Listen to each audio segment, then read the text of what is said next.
Forget everything the mainstream news tells you about Venezuela. The story begins decades ago, rooted not in ideology but in resources, sovereignty, and control. Venezuela sits on some of the largest proven oil reserves in the world, a wealth that has long shaped both its domestic ambitions and its international relations. In 1976, the Venezuelan government made a decision that would change everything. It nationalized its oil industry.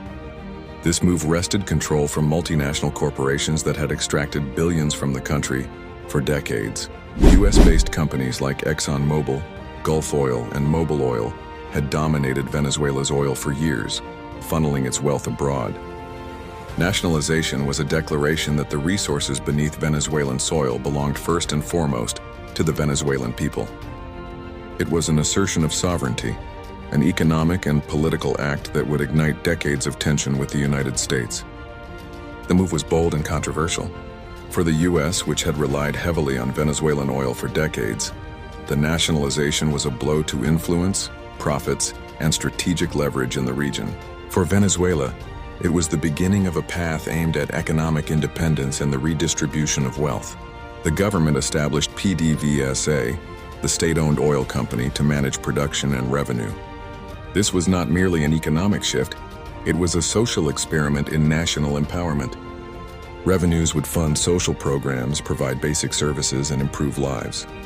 By the early 2000s, Venezuela asserted even greater control over its resources. Foreign oil companies were pressured to restructure operations, so the Venezuelan state held majority ownership. Companies that resisted, ExxonMobil, ConocoPhillips, and others, faced expropriation. Revenues from the oil industry funded ambitious programs aimed at reducing poverty, expanding education, improving healthcare, and providing housing. These actions drew scrutiny from the United States. In 2015, the U.S. Justice Department investigated PDVSA for corruption, uncovering bribery and money laundering involving officials and contractors. Arrests and convictions followed, reinforcing the narrative of a rogue state incapable of managing its own wealth responsibly. In 2019, the U.S. imposed sanctions targeting PDVSA directly. Venezuela felt the immediate impact.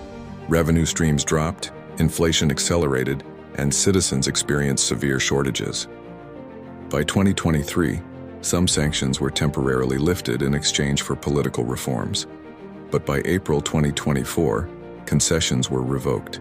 In February 2025, Chevron's license was revoked, and by March, tariffs were imposed on countries purchasing Venezuelan oil. In August 2025, the U.S. deployed 3 guided missile destroyers off Venezuela, signaling a significant